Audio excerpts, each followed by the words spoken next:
Iya, iya. Pak Ari, Pak Sugiarto, kita siap-siap ya.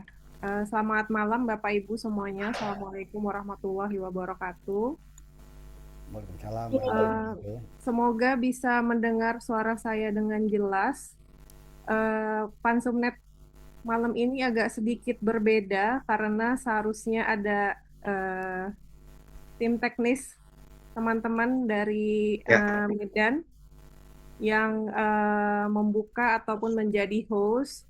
Tapi kebetulan di Medan sepertinya sedang mati listrik ya, mati lampu, hampir merata. Jadi teman-teman tidak bisa mengakses internet dengan baik, sehingga saya membackup. Baik, Bapak Ibu semuanya selamat bertemu kembali pada malam hari ini pada diskusi bulanan Pansumnet. Senang sekali bertemu dengan Bapak Ibu semuanya.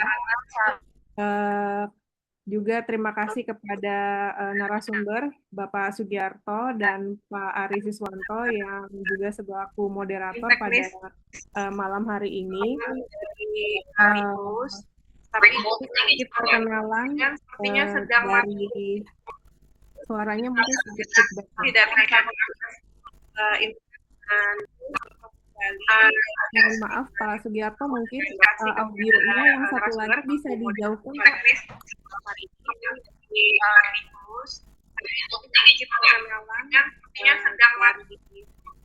Suaranya sepertinya feedback.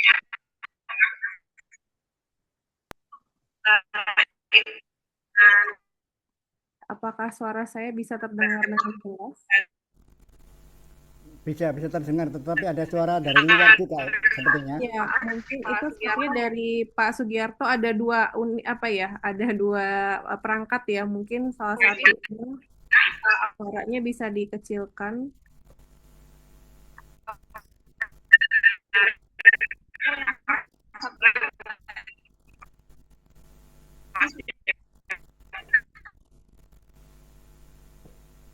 Oke. Baik Bapak Ibu, pada malam hari ini kita akan mengambil tema yang lebih spesifik, lebih teknis ya. Narasumber kita pada malam ini ada Bapak Diploma Ing FH Sugiarto Gunawan.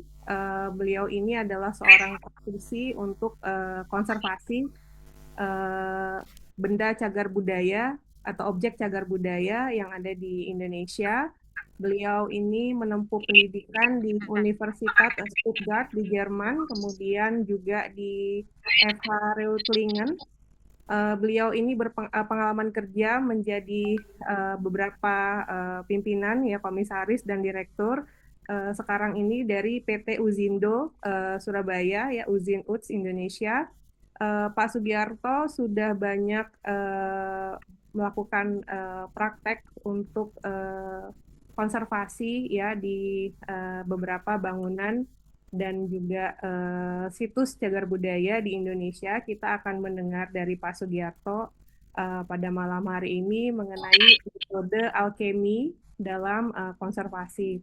Nah, ini mungkin Bapak Ibu yang hadir pada malam ini banyak yang dari teman-teman pelestari ya, dan juga banyak yang dari praktisi konservasi juga, dan juga para arkeolog. Dan malam ini diskusi akan dipimpin oleh Bapak Ari Siswanto. Beliau adalah dosen luar biasa dari Prodi Arsitektur Universitas Sriwijaya Palembang.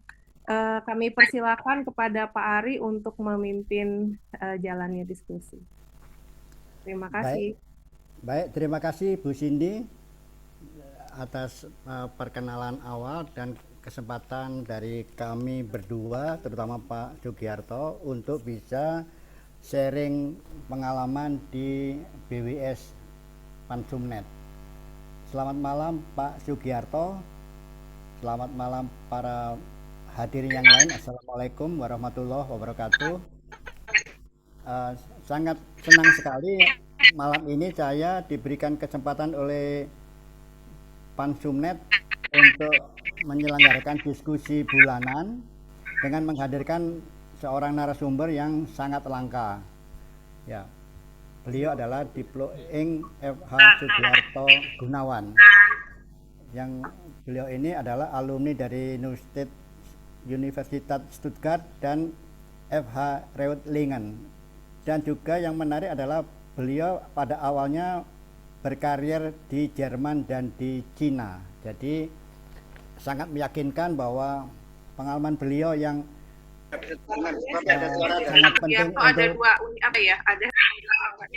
sangat penting untuk pemugaran cagar budaya di Indonesia ini mungkin bisa menjadi wawasan yang baru bagi kita untuk berpikir lebih komprehensif tentang beliau ini berpengalaman ya komisaris dan direktur.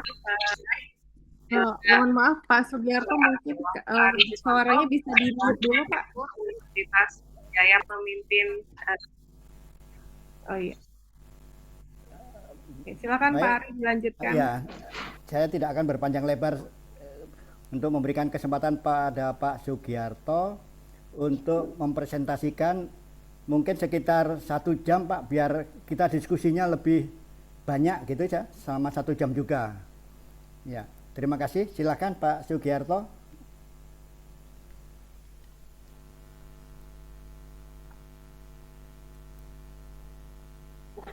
Ya, selamat malam semuanya.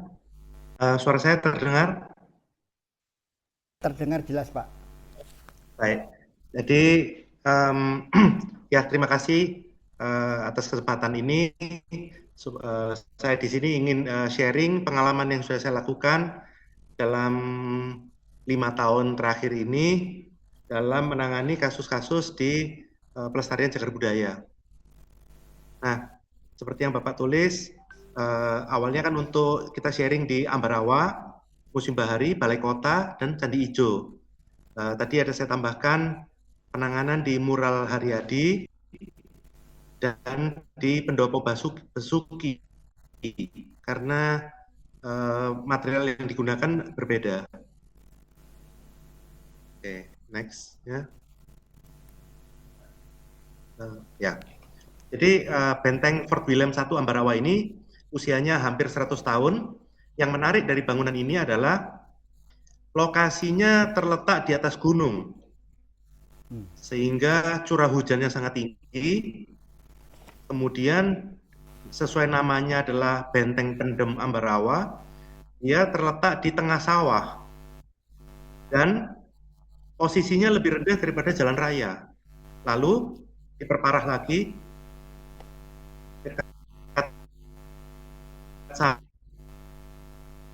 sana ada danau Rawapening, sehingga intrusi air tanahnya sangat tinggi. Yang pertama air hujan, yang kedua air tanah, sehingga pelapukannya sangat parah.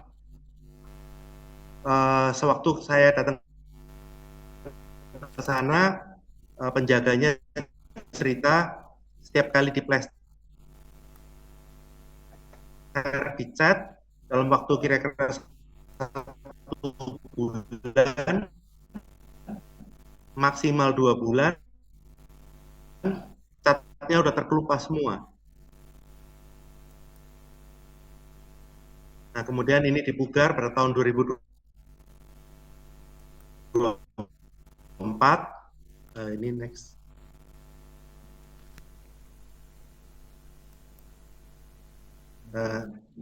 Next slide-nya.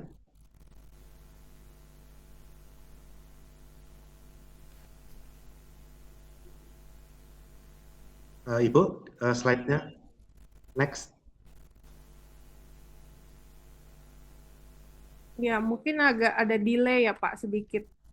Berapa detik. Kayaknya jaringan internet ya.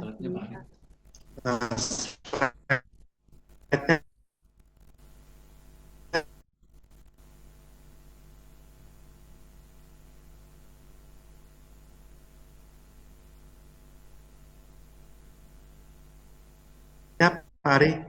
Ya. Ya, sepertinya jaringan internet yang tidak lancar ya. Ya. Silakan Pak Sugiarto.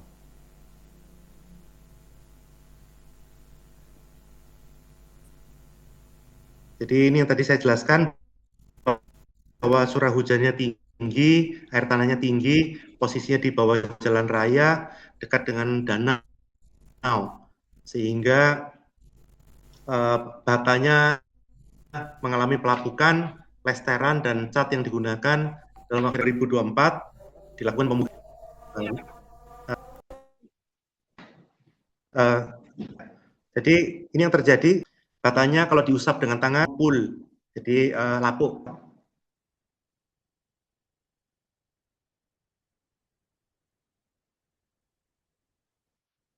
Ya, ini kondisinya sebelumnya. Di dekat sini juga ada penjara, tapi kawasannya sekitar 25 hektar. Ini area yang akan dipugar, jembatan maupun dinding-dinding di sini lama sekali bahwa itu lapuk,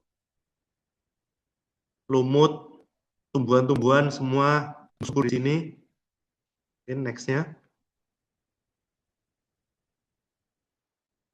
Nah, kemudian di sana dicoba menggunakan produk plesteran, sempat dilakukan di gedung namanya A8A, dan dalam waktu 1 bulan tampak situasinya seperti ini. Jadi keluar kristal garam, lalu tumbuh jamur hitam, jamur putih seperti kapas, dan lumut. Nah, next.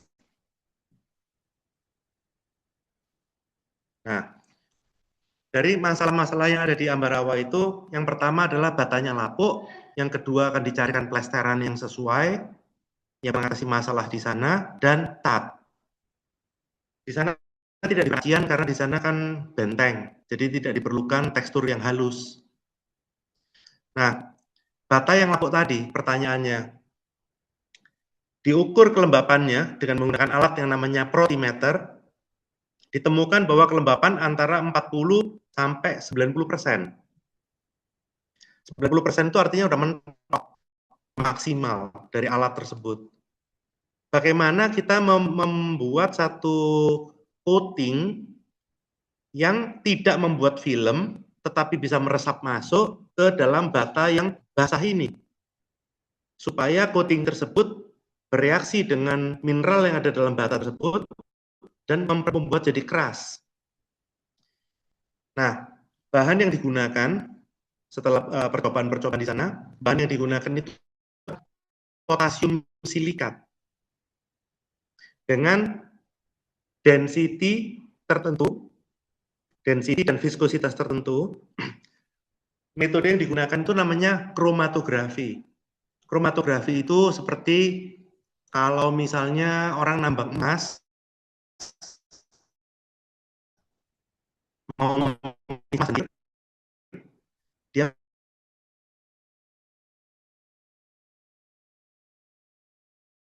menggunakan seperti karpet dengan menggunakan air, emas dan pasir tadi didorong oleh karpet, pasirnya akan dibawa pergi dengan air itu. Jadi metode pemisahan seperti ini tuh dalam kimia namanya kromatografi. Nah, jadi cairan yang density-nya lebih tinggi daripada air, alias lebih berat, lebih kental ini, dia justru menggunakan media bata yang basah ini, cairan ini akan diserap masuk ke dalam bata. Kalau kita menggunakan barang yang seperti encer, seperti ada thinner, kita oles di atas permukaan bata basah ini, dia tidak berfungsi. Jadi dia harus ada density tertentu, viskositas tertentu, maka dia bisa terap oleh air dan masuk ke dalam bata basah ini. Dia bereaksi dengan mineral yang ada dalam bata, memperkeras bata dari dalam.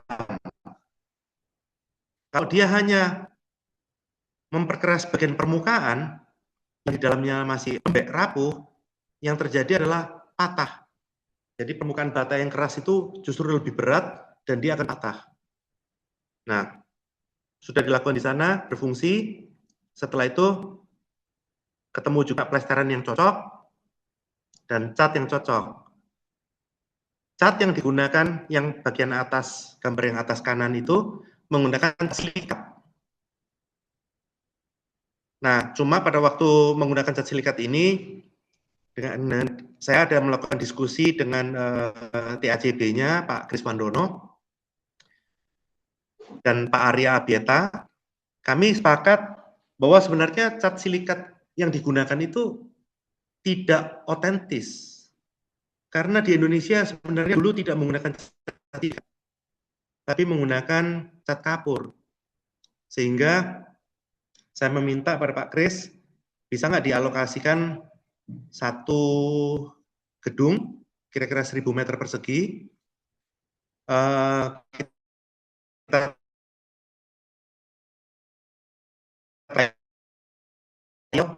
kapur. Nah, itu ini adalah yang sebelah foto yang oke, next-nya.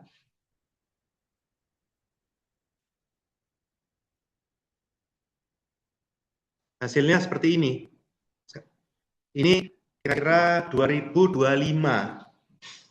Jadi 2024 dilakukan pemugaran, 2025 bulan 2 itu mulai serah terima. Nah, next-nya.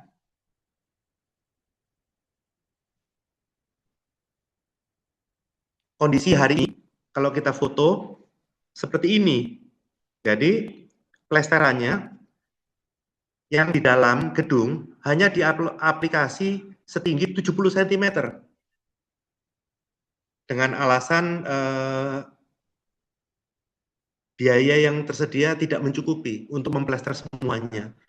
Dalam planning sebenarnya semuanya diplester, karena dulu pada waktu yang itu dibangun, semua diplester.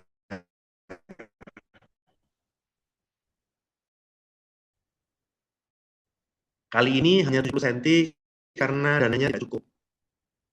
Yang terus lagi sampai atas. Tapi sekarang muncul fenomena menarik. Yang sebelah kiri, bawahnya nggak ada lumut, tapi atasnya ada lumut. Mestinya lumutnya kan di bawah. Yang kanan, karena semuanya diplester dari bawah sampai atas, dua strip ini tidak ada lumut. Tapi yang tidak diplester, semua lumutan. Semua sisi lumutan. Gitu. Nanti penjelasannya di slide kemudian. Nah, next-nya. Sekarang kita pergi ke Museum Bahari. Di Museum Bahari ini beda dengan di Ambarawa. Di sini Museum Bahari itu kan 2 meter di bawah permukaan air laut. Dan ditimbun sehingga jendelanya jadi pintu tingginya. Nah, di sini next. Di sini tantangannya beda dengan di Ambarawa. Yang Ambarawa tadi kan di atas gunung, hujan terus, di tengah sawah dekat danau. Kalau yang di sini adalah air laut. Ini langsung di pinggir laut, udaranya, rembesan air lautnya, garamnya tinggi, dan karena kelembapan otomatis lumutan. Nah, lalu tumbuhnya kristal garam pada dinding. Karena biasanya air laut itu naik terus dari kapilar pada dinding dan naik ke atas, lalu ada angin dan matahari, airnya menguap, kristal garamnya terbentuk. Kristal garam yang terbentuk ini setiap hari akan membesar dan dia mendorong kristal dari semen pasir yang sudah itu didorong terus, plesterannya menjadi rapuh. Sehingga bahasa Jawanya ngeprul. Jadi dia rapuh, rontok. Kita bisa ukir pakai jari. Gitu, next-nya. Nah, setelah kebakaran tahun 2017, tahun 2019 dilakukan renovasi, tetapi tidak berhasil. Dalam waktu 1-2 bulan hancur kembali. Sehingga pada tahun 2020 dilakukan satu mock-up plesteran di situ, tapi tidak ada ini. Foto ini dibuat di April 2021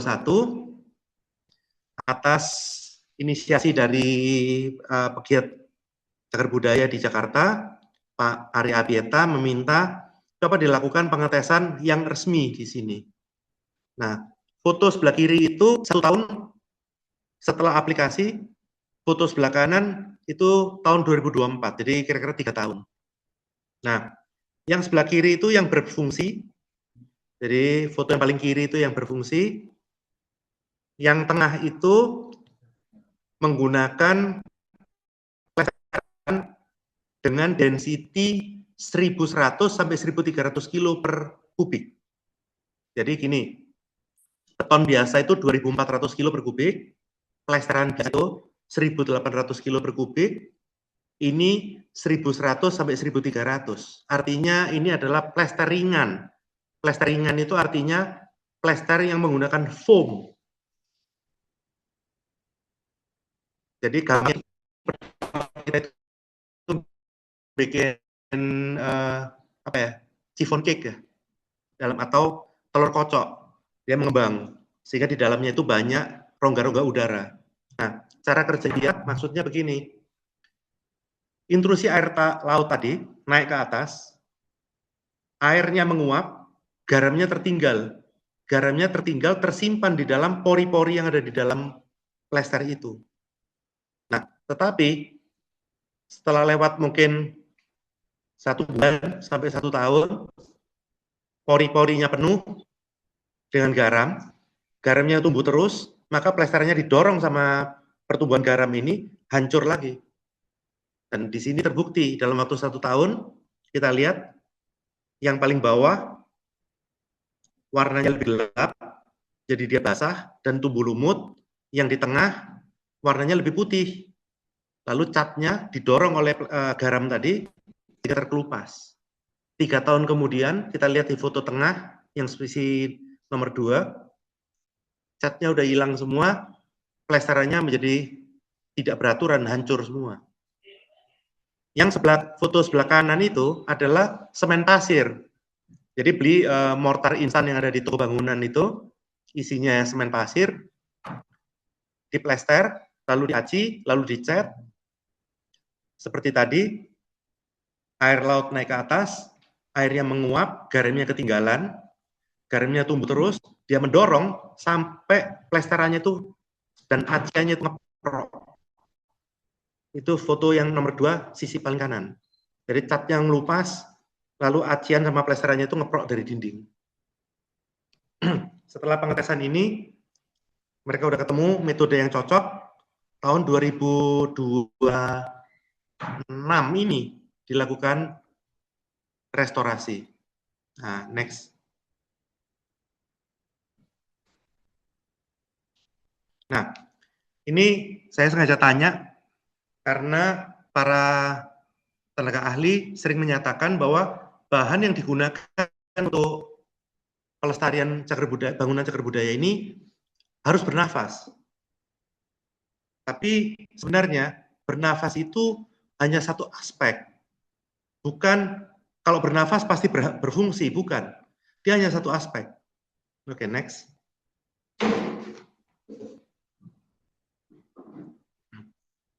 Jadi teknologi yang diperlukan untuk plesteran itu, dia ada 3 syarat. Yang pertama adalah plester itu harus waterproof. Waterproof artinya kalau ada air hujan, airnya tidak bisa diserap masuk. Jadi tidak menambah kelembapan yang di dalam bata dan plester tersebut. Yang kedua, dia harus bisa bernafas. Maksudnya bernafas itu, uap airnya bisa keluar. Jadi kelembapan yang ada di dalam terperangkap di bata dan di plester itu bisa keluar. Ibaratnya kalau manusia itu kulit kita. Air nggak bisa masuk, tetapi keringat bisa keluar. Nah, yang berikutnya itu, plester itu harus punya kemampuan seperti spons. Jadi, dia menyerap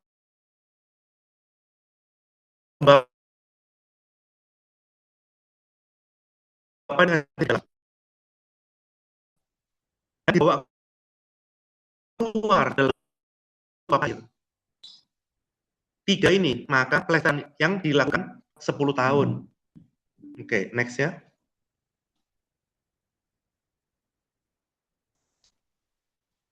Jadi kenapa air nggak bisa masuk, tapi kelembapan bisa keluar, disebut yang bernafas tadi.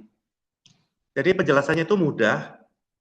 Jadi air, butiran air seperti air hujan itu, dia punya diameter 20 mikron. Tetapi uap air itu hanya 4.000 mikron, jadi jauh lebih kecil. Sehingga air itu tidak bisa tembus masuk, tapi uap airnya bisa keluar. Dan satu lagi, air itu kalau dalam kimia kita sebut fasenya itu adalah liquid. Tapi uap air itu fasenya gas. Nah, jadi fase gas itu tentu sangat kecil, tidak kelihatan oleh mata, seperti kalau kita bernafas, tidak kelihatan. Tapi kalau air kan kita bisa lihat, kita bisa rasakan. Tapi nafas kan kita menghirup oksigen, kita tidak bisa merasakan, tapi ada. Jadi uap air ini sama, dia terbang keluar, kita nggak kelihatan, tapi itu ada. Nah, lalu di gambar sebelumnya, yang sebelah kiri itu, lagi, slide sebelumnya lagi, satu lagi. Nah, gambar yang nomor 2 sebelah kiri, itu dibuat cowaan itu. 5 kali 5 cm dilubangin, dipotong di cutter. Itu dilakukan karena pada saat itu susah mengerti bagaimana garam yang ada di dalam air laut tadi. Air lautnya naik ke atas, airnya keluar dalam bentuk uap air. Lalu garamnya di mana? Kalau kita menggunakan yang tengah, kan dijelaskan bahwa airnya menguap, garamnya ketinggalan di pori-pori foam tadi, di dalam tengah itu. Nah, kalau yang lester yang kiri itu garamnya mana?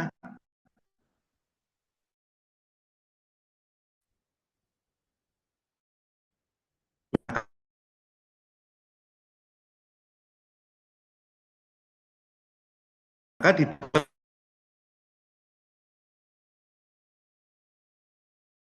karena mau ngelihat apakah ada garam di dalamnya, apakah ada penumpukan garam di belakangnya, seperti lester yang nomor yang paling kanan. Yang paling kanan kan di dalamnya ngumpul garam mendorong. Nah, itu saya ada memberikan saya mengukur berapa kadar garam di situ. Nah, kita bandingkan dengan bata dengan ketinggian yang sama dan lubang ini angkanya sama. Jadi tidak ada penumpukan garam di balik itu. Nah, kembali lagi.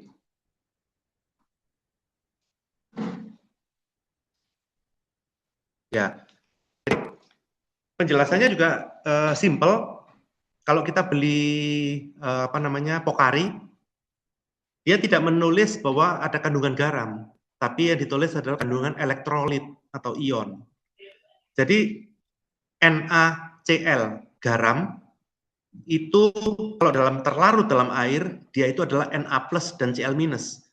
Ukuran daripada Na plus dan Cl minus itu sangat seperti uap air. Sehingga pada waktu uap air itu keluar, dia membawa ion-ion ini terbang keluar. Sehingga di atas permukaannya tidak ada kristal garam yang terbentuk. Nah, untuk membayangkan ini supaya gampang, hari ini mesti cukup gampang, itu ada kain tekstil yang namanya Gore-Tex. Sekarang lebih umum lagi, namanya Adidas Dri-Fit atau Uniqlo Airism. Jadi kalau kita menggunakan kain katun, lalu kita lari-lari, duduk, menguap, kain katun yang warna hitam, kita akan melihat ada flek-flek putih di sana. Itu adalah kristal garam dari keringat kita. Tapi kalau kita pakai Gore-Tex, Uniqlo Airism, Adidas Dri-Fit, kita nggak pernah lihat Ronaldo lari-lari lalu itu ada kristal garam. Ada kristal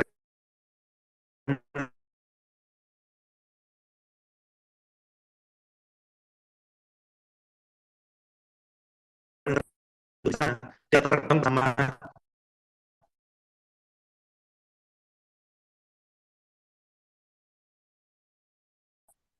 uap tidak, tapi ionnya yang keluar. Ini faktanya ada, faktanya juga di kulit juga sana, nggak putih di atas tapi tahu pasti bahwa minyak kita itu kan asin, gitu. Oke, next.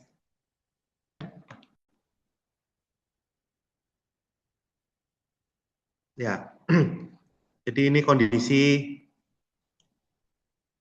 di Museum Bahari, plester lamanya yang udah rontok itu, yang bergaram, kita bisa melihat, kita bisa sentuh sendiri bahwa dindingnya itu semua bergaram, itu dikupas, setelah itu diaplikasikan plester, aci, dan cat yang sesuai.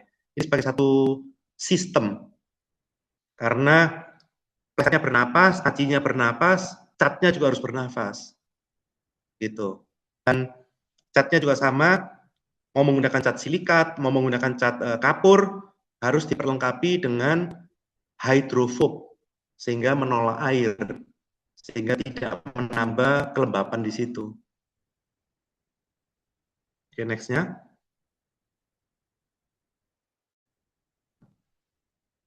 Nah, ini ada foto before dan after pekerjaan dari Museum Bahari ini. Yang sebelumnya kelihatan dindingnya udah hancur semua itu, sekarang menjadi seperti ini. Oke, next-nya.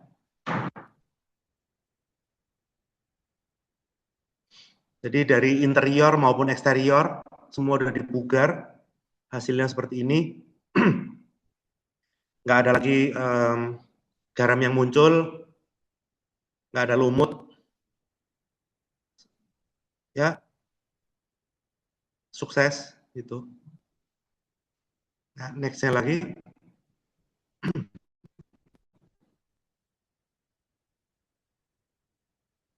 Ini ke Balai Kota. Jadi di Balai Kota itu termasuk ruangan gubernur, dilakukan pengecatan setiap tahun. Itu sudah menjadi ya rutinitas. Setiap tahun dicat, karena catnya terkelupas lagi. Mulai dari menggelembung, mulai dari menguning, lalu terkelupas. Oke, next.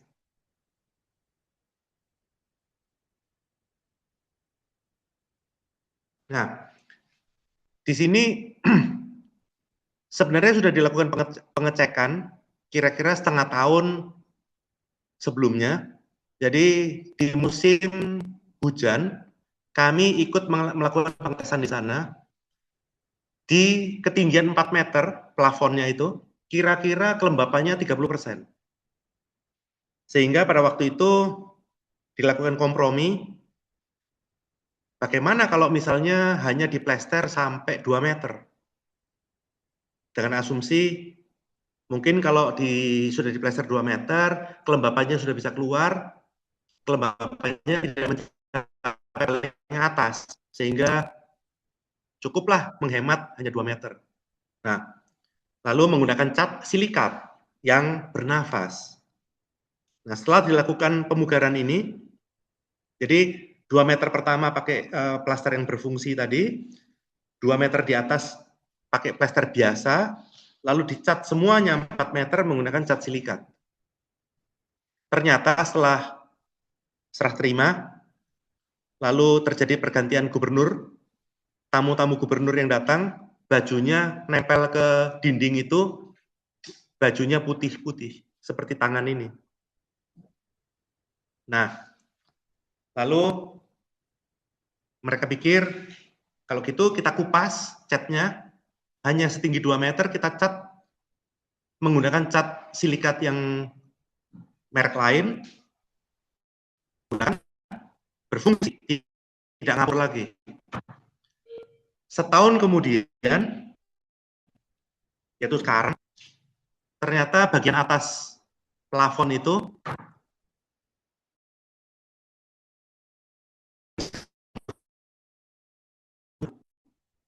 semua plafon bagian atas berjamur. Gitu. Jadi artinya cat silikat sama, dan yang kedua tidak semua cat bernafas cocok dengan bangunan cagar budaya. Gitu. Kalau tidak semua cat silikat sama itu kan seperti tadi terbukti cat pertama kali ngapur, di cat yang kedua kali dengan cat silikat yang lain berhasil. Dan cat yang pertama tadi berjamur, dikupas, cat lagi tidak berjamur. Nah, yang kedua itu tidak semua cat bernapas sesuai dengan cara budaya, itu karena begini.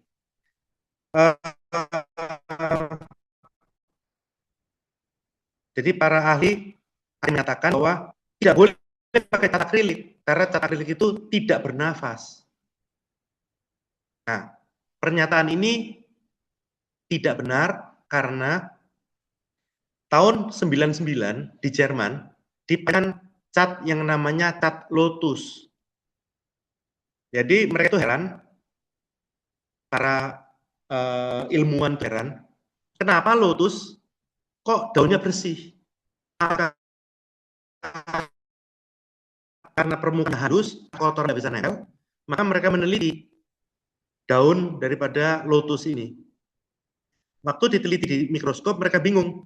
Ternyata permukaannya kasar. Loh, kok kasar malah nggak, kotoran malah nggak nempel. Nah, dari saat itu mereka menciptakan, meniru cat lotus, meniru daun lotus ini, bagaimana membuat polimer yang bisa kotoran nggak nempel,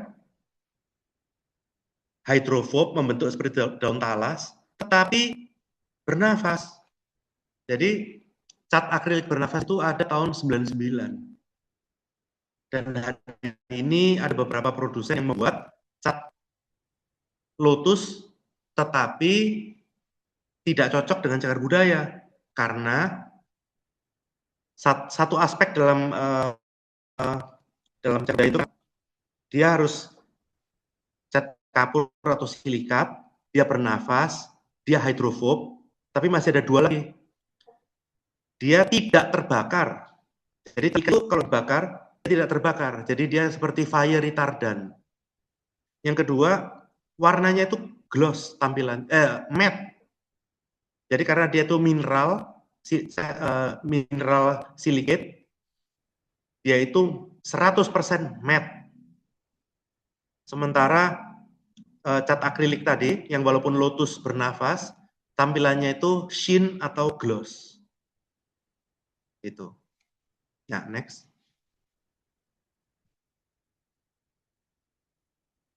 Nah, ini kita lakukan uji bakar.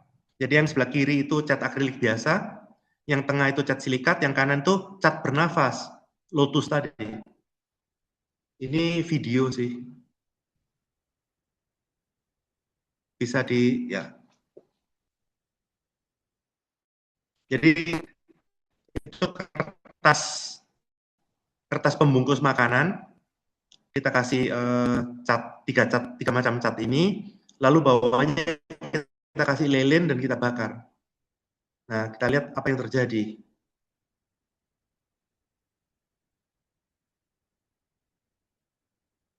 Yang cat akrilik biasa dalam waktu 10 detik udah langsung terbakar habis atau mulai menyala.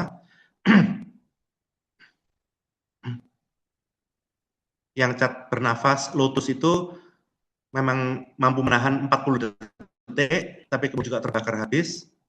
Sementara cat silikat itu walaupun dibakar terus sampai kertasnya berlubang, tetapi apinya tidak menyebar. Jadi dia itu fire retardant. Sama dengan cat kapur, hasilnya akan sama dengan cat silikat. Karena mereka itu mineral, jadi tidak mendorong penyebaran daripada api.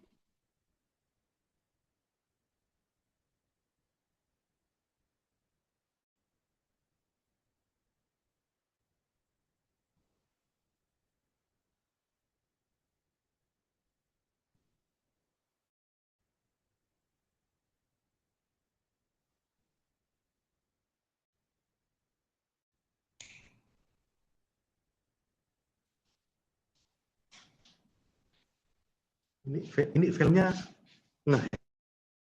hang apa aja? Belum di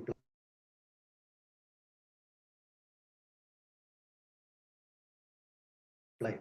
Oh, udah jalan ya? Udah 1 menit 20. Oh. Ya, jadi yang sebelah kiri api kertasnya yang dengan cat akrilik sudah terbakar habis, yang kanan pada akhirnya juga terbakar habis, tapi yang cat silikat tidak. Next.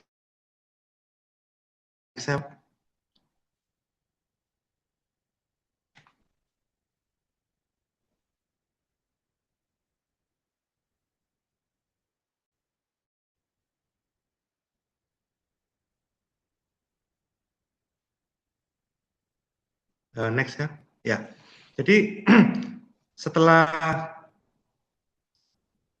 mengetahui tadi perbedaan plester-plester tadi, mestinya udah bisa menjelaskan dari pengalaman di Ambarawa, Bahari maupun di Balai Kota, udah bisa menjelaskan kenapa plesteran di Ambarawa ini 70 cm yang di bawah tidak ada lumut yang tumbuh, tapi malah tumbuhnya di atas, dan yang kanan yang semuanya di plester tidak ada lumut yang tumbuh, tapi di sekitar plesteran ini semua lumutnya tumbuh. Jadi karena tembok bata ini kan tebal, diameternya itu yang tengah itu kira-kira 1,1 meter. Sehingga plesteran ini karena cuma 70 cm, airnya dikeluarkan oleh dia, tetapi yang di tengah airnya tembus ke atas.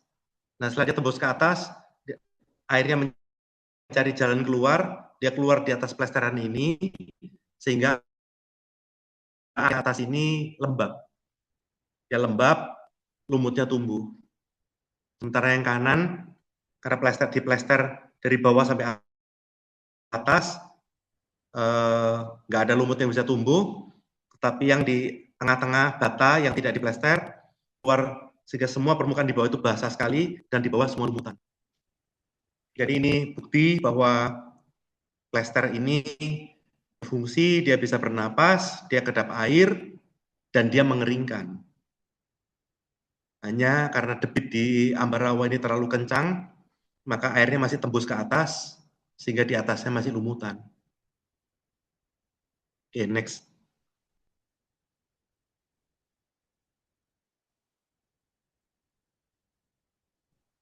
Nah, ini ke Candi Ijo. Candi Ijo di Jogja, ini menarik karena dia batunya seperti batu kapur, tapi ternyata dia itu bukan kalsium karbonat, tetapi silika. Nah, batunya ini sangat lunak, sehingga banyak yang patah. Tetapi karena di daerah sana juga sudah nggak boleh nambang lagi, tebing breksi apa itu nggak bisa ditambang. Tapi banyak remahan banyak remahan batu-batu tufa itu di sekitar candi ini. Sehingga waktu itu ada pertanyaan, bagaimana caranya ngelem batu tufa yang hancur-hancur di situ tuh dilem kembali jadi batu bata lagi gitu. Nah, next.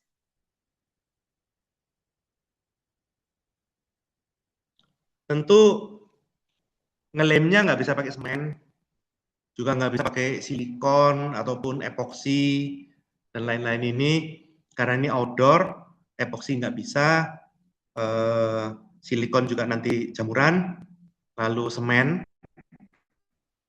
itu tendensinya adalah retak dan dia efflorescence. Efflorescence itu sisa daripada kapur yang namanya kalsit. Jadi pada waktu pembakaran klinker itu kapurnya tidak tembus semuanya, terbakar menjadi kapur bakar.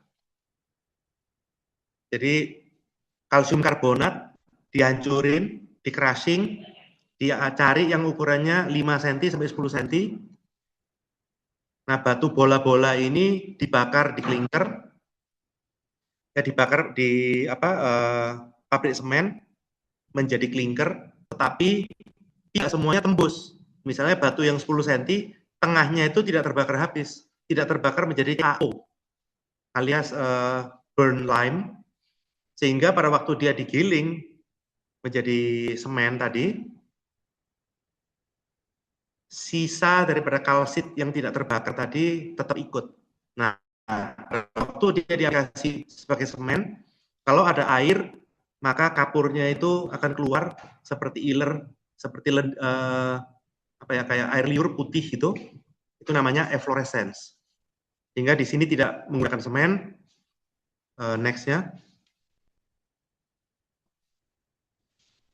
Nah, jadi di sini menggunakan perekat yang berbeda, namanya mineral silikat. Mineral silikat ini bahan inorganik. Silikat itu kan seperti potasium silikat, yaitu dari potasium, kalium ya, dengan pasir silika yang dilelehkan menjadi potasium silikat. Jadi dia inorganik. Keunggulan daripada material ini penyusut retak. Yang ini tidak ada penyusutan sehingga tidak retak. Lalu dia tidak mengalami resistance karena dia bukan dari kapur.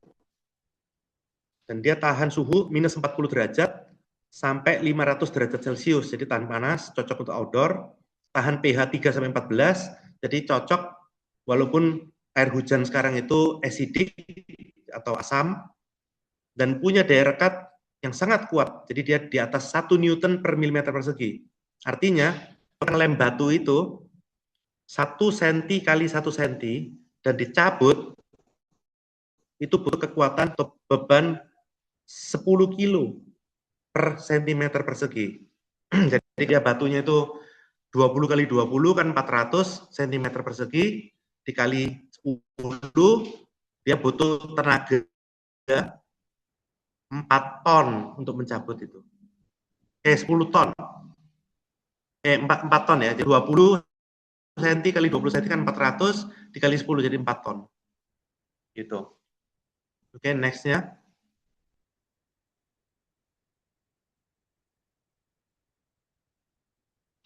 Ini batu tufa asli, lalu kita ambil batu tufa yang ada yang hancur-hancur di sana, kita bikin jadi seperti dempul. Yang bagian bawah itu dempulnya, atas batu tufa asli.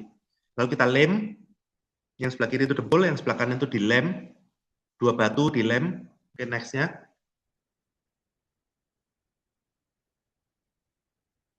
Nah, setelah 1 tahun, kita diamkan di udara terbuka, kita letakkan batu ini di udara terbuka, diamkan selama setahun, kena air hujan, kena kotoran, segala macam. Akhirnya, kalau kita bersihkan batu tufa itu dari tanah-tanah yang merekat, warnanya menjadi sama setelah 1 tahun. Pada waktu pertama di aplikasi akan kelihatan bedanya, ada beda warna, tapi setelah 1 tahun jadi kelihatan serupa. Gitu. Ini lem yang kita lakukan di Candi Ijo. Oke, next-nya. Nah, ini ada lagi kasus di Mural Haryadi, itu di Museum Fathahillah, Jakarta. Lukisannya, muralnya ada di dinding, di atas plesteran, lalu dilukis. Nah, tahun 2017, ada CSR, diminta oleh gubernur saat itu, pabrik cat memberikan CSR berupa cat, lalu seluruh dinding luar daripada museum ini dilapis dengan cat akrilik yang tidak bernafas. Ibaratnya dibungkus dengan jas hujan. Sementara di Kota Tua itu intrusi air tanah terus terjadi, tetapi tidak bisa keluar. Dia tidak bisa keluar ke eksterior karena dibungkus dengan jas hujan tadi atau film daripada cat akrilik tadi. Maka airnya mencari tempat keluar dari dalam. Celakanya di dalam ada mural ini. Nah, yang terjadi catnya itu meleleh. Jadi kelihatan lelehan daripada cat tersebut. Lalu catnya memudar, di beberapa tempat muncul garam dan jamur. So, next. Ini. Jadi catnya pudar, meleleh, muncul ya jamur. Oke, next-nya. Nah, karena dari dalam kita nggak bisa bobok plesteran itu, maka kita lakukan dari luar. Nah, dari luar itu karena plesterannya juga cukup keras, dan kami takut bahwa setiap bobokan yang kita lakukan itu membuat dindingnya retak. Kami dengan hati-hati hanya melakukan 1 meter, ketinggian 1 meter. Kita buang plesterannya. Ternyata pada waktu plesteran itu dibuang, kami melihat di bawah, bata yang paling bawah itu sudah dibuang, dikeluarkan, diganti dengan bata pres. Dan di atasnya diberi lapisan plastik. Jadi pemugar pada saat itu mungkin berpendapat untuk mencegah kapilarisasi daripada air tanah naik ke atas, dikasih bata pres yang dikasih lapisan plastik untuk mencegah itu. Ternyata tidak berhasil. Jadi kami kenalkan metode satu lagi, yaitu horizontal barrier. Horizontal barrier ini kita menginjeksi, mestinya di paling bawah, tetapi karena di bawah sudah ada plastik, kami lakukan di atas plastik, 10 cm di atas plastik. Kami memasukkan cairan yang density-nya juga lebih berat daripada air, dengan tangan kecil, kita memberi pressure, tetapi tidak terlalu kencang, menekan cairan tadi untuk masuk, menekan air di dalam pipa kapiler di dalam dinding ini, dan dia tetap bisa mengeras, sehingga membentuk satu barrier mencegah airnya naik ke atas. Kami sadar bahwa airnya itu tidak semuanya bisa dibendung, karena kami tidak bisa melakukan dari dalam dan luar. Hanya dari satu sisi, dari luar saja. 10% daripada air yang naik. Nah, dengan berkurangnya tekanan air dari bawah ke atas dan dibuka, maka air yang sudah terjebak di dalam, dia akan turun karena ada gravitasi. Dia akan turun. Dia turun, mulai menguap, sehingga dindingnya menjadi kering. Oke, next ya.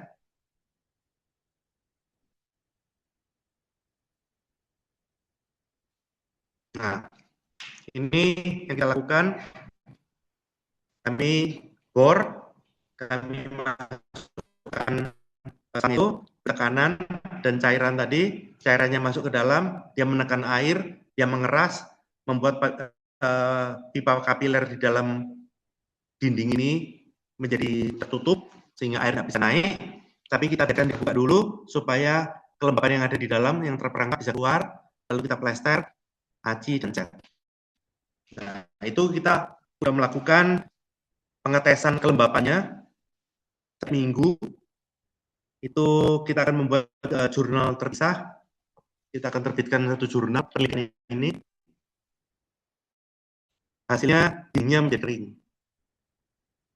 Itu. Nah, next-nya.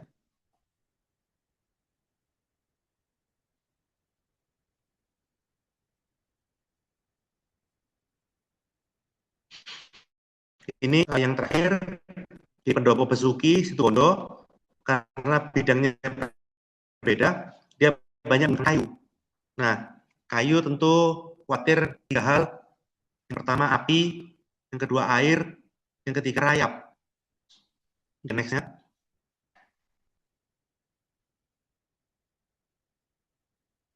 Jadi di sini kayunya diberi coating anti rayap, anti api. Karena ini interior, jadi dia tidak khawatir terhadap air, tapi lebih ke rayap dan api.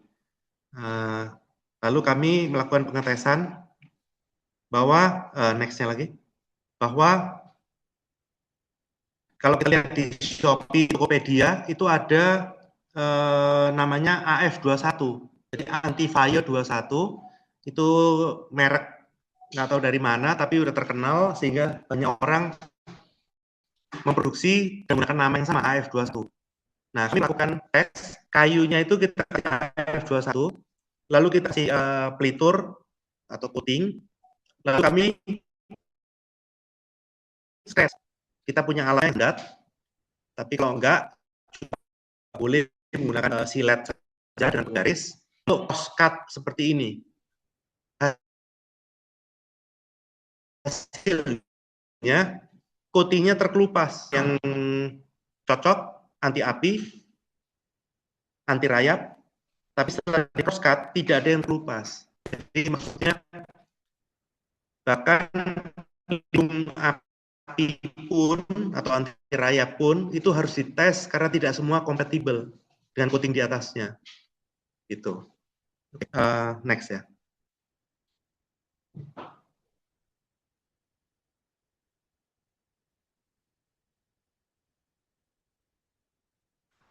Gitu.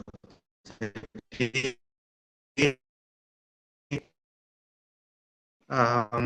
kan tidak hanya memperbaiki tapi juga melindungi ya. Jadi protect and preserve. Ya, next-nya.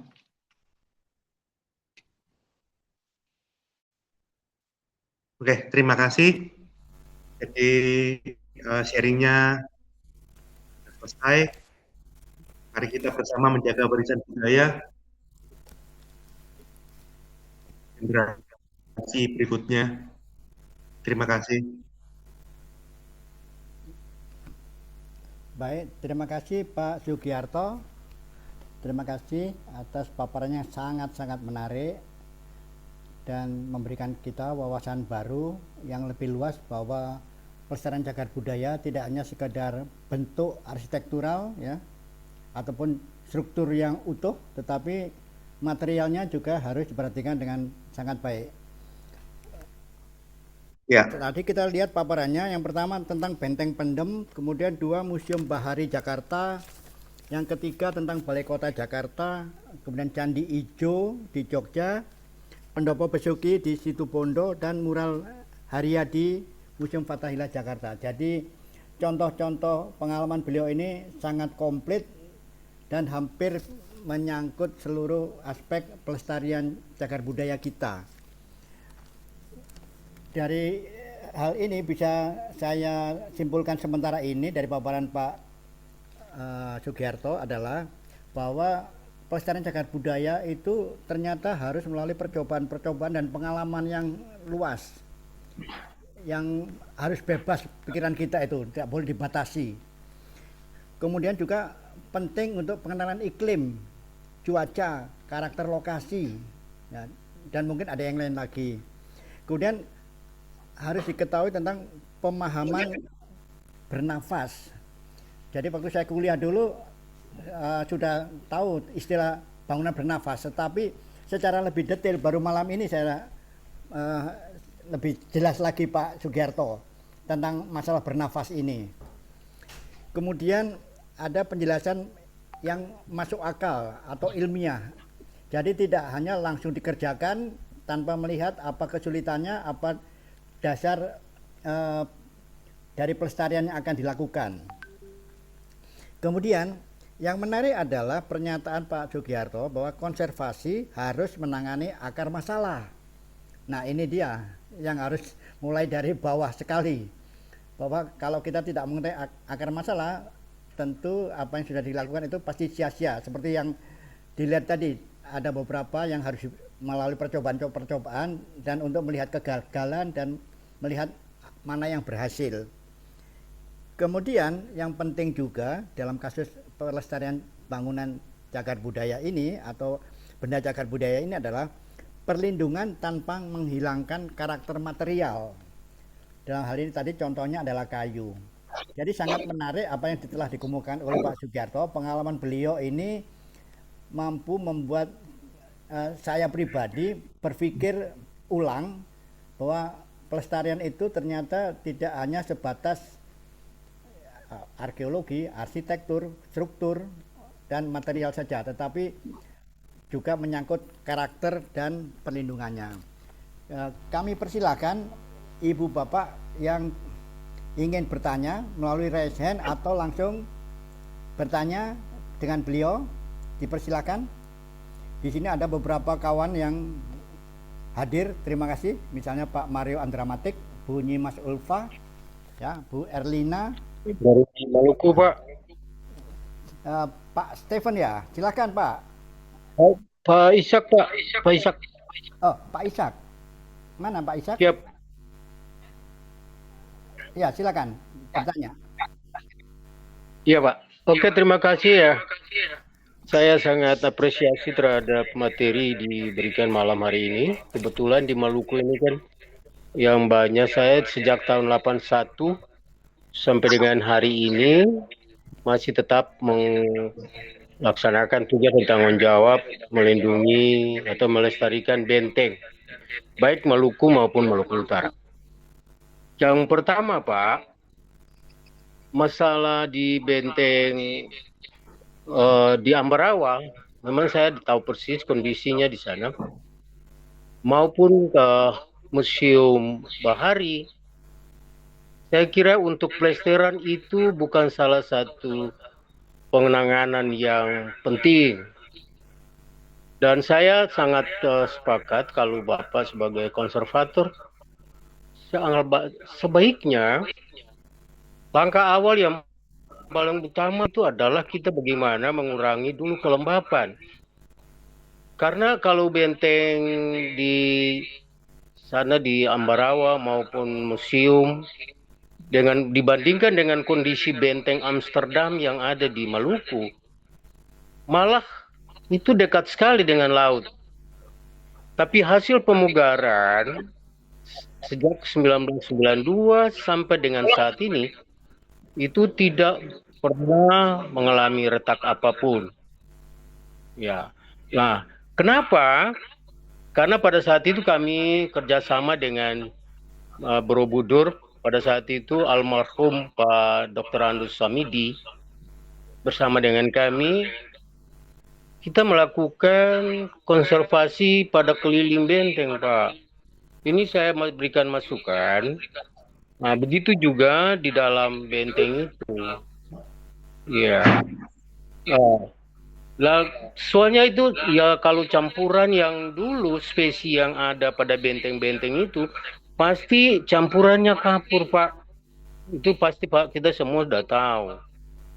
Nah, kemarin juga saya sama Pak Marsis sama Pak Editri di benteng itu. Nah, itu kita gunakan apa yang saya buat sebagai eksperimen yang kita gunakan di benteng Amsterdam dan sejak tahun 1992 sampai dengan hari ini, walaupun gempa yang begitu luar biasa tapi tidak pernah mengalami retak, bahkan cat pun tidak mengelupas. Dengan demikian untuk ini saya berkesimpulan untuk alangkah baiknya kita mengurangi dulu kelembapan, baik di luar bangunan maupun di dalam bangunan, terutama pada juga lapisan sebelum melaksanakan pelesteran. Hal ini saya temukan di Banda pada bangunan Istana Mini setelah saya membongkar dinding pelesteran dinding. Di situ saya mendapat pengalaman yang sangat luar biasa dengan sama-sama dengan Pak Helmi. Nah, yang berikut Pak, untuk di DKI itu sama juga Pak.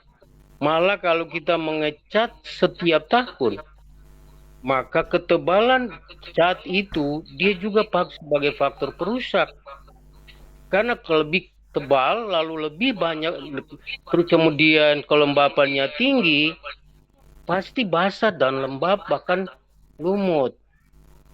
Nah, dengan demikian itu juga harus ada mengurangi tindakan mengurangi kelembapan Pak, baik di luar maupun di dalam gedung. Hal itu juga saya lihat kemarin di gedung Galeri Nasional itu sama Pak, mengalami halnya yang sama, dan juga saya sudah sampaikan usulan itu. Jadi saya kira itu yang mungkin saya bisa berikan. Alangkah baiknya semua itu kita harus mengurangi tingkat kelembapan. Kemudian untuk pelesteran Pak, itu juga kita harus melakukan eksperimen campuran yang bisa cocok karena itu dia menggunakan dulunya kapur.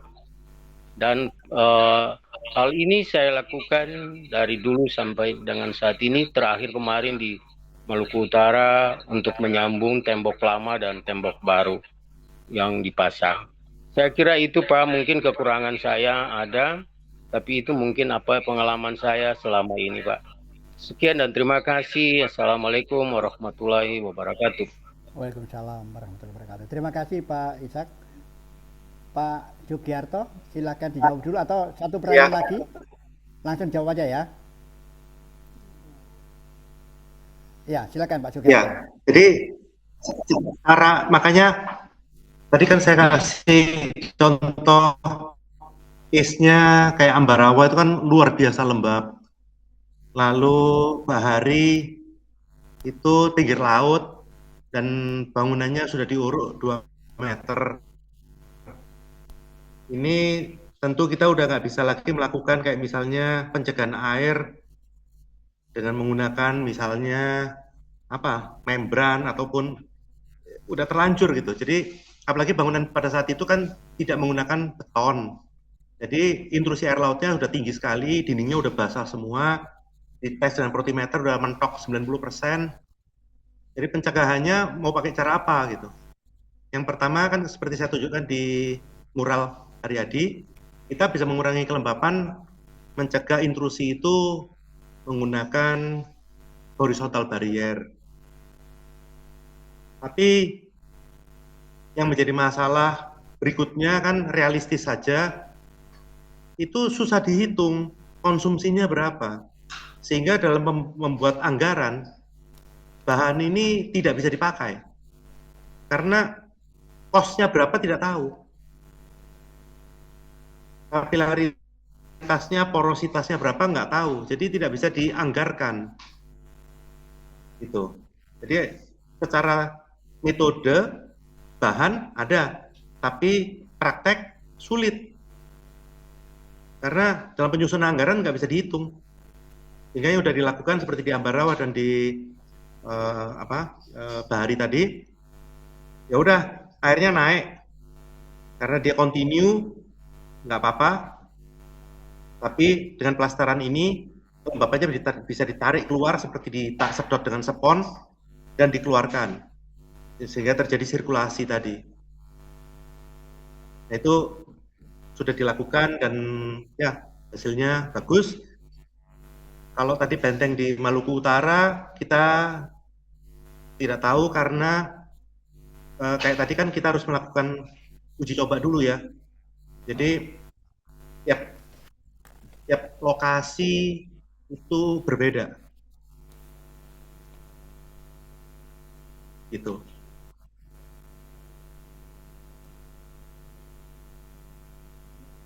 Baik, terima kasih Pak Sugiarto. Yang secara prinsip ya.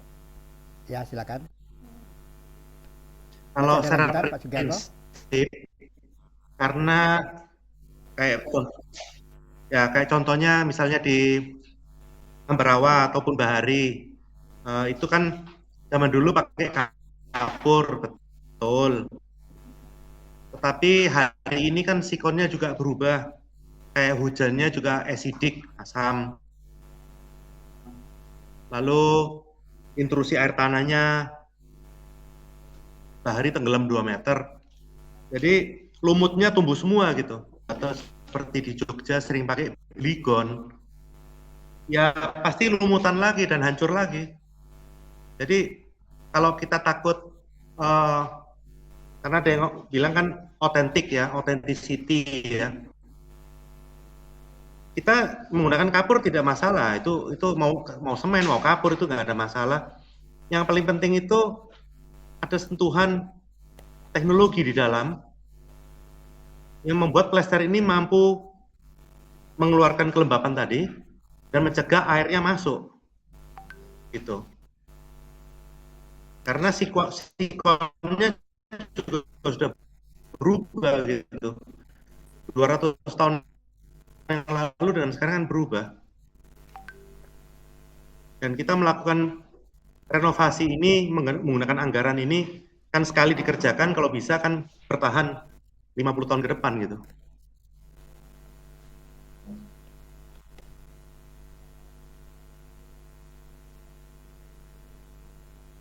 Boleh ditambah Pak? Sebentar Pak Ishak. karena masih banyak pertanyaan. Nanti setelah selesai semuanya, Iya. Oke, diputar makasih lagi Pak. Pak ya. Ya, oke. Pak Mario Andramatik, silakan bertanya. Pak Mario, silakan.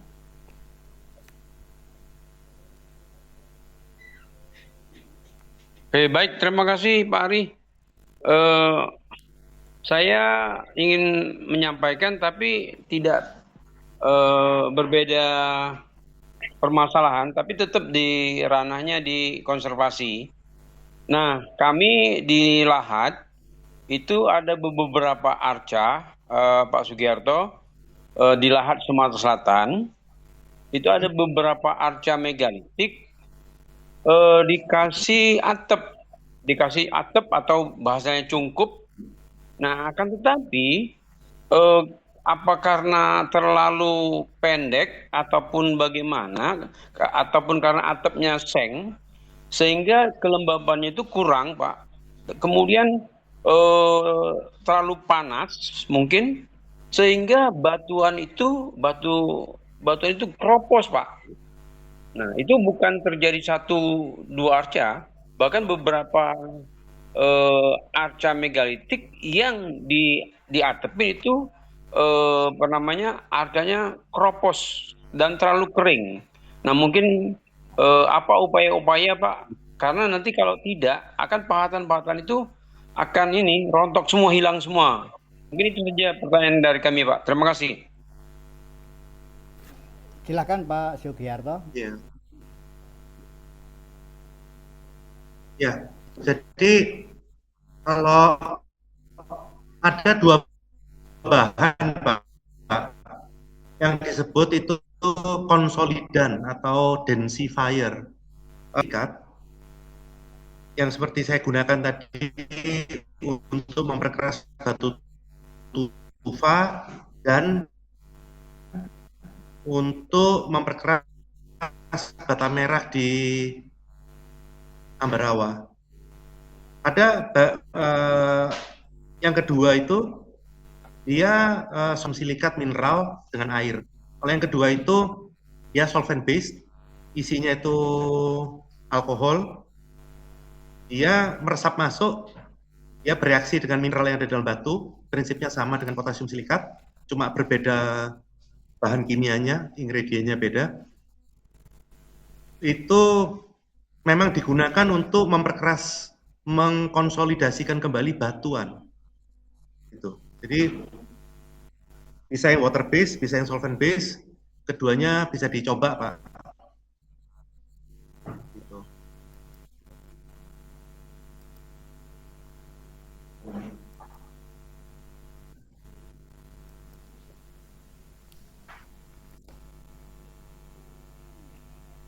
Sudah cukup Pak Sugiarto?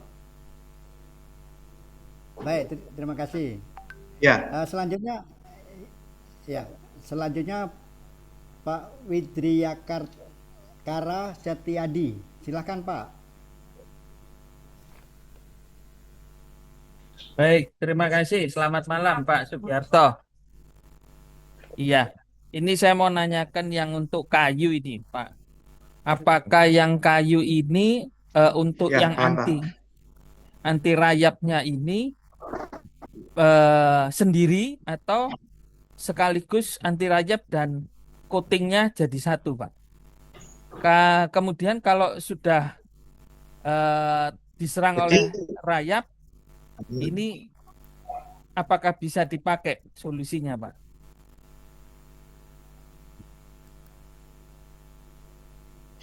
Oke, jadi ini ada dua kasus. Yang pertama itu pengalaman saya di Situbondo, yang kedua itu di Masjid Demak.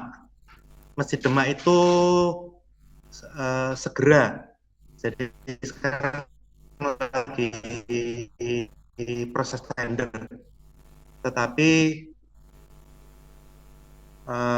perencananya itu Pak Arya Bieta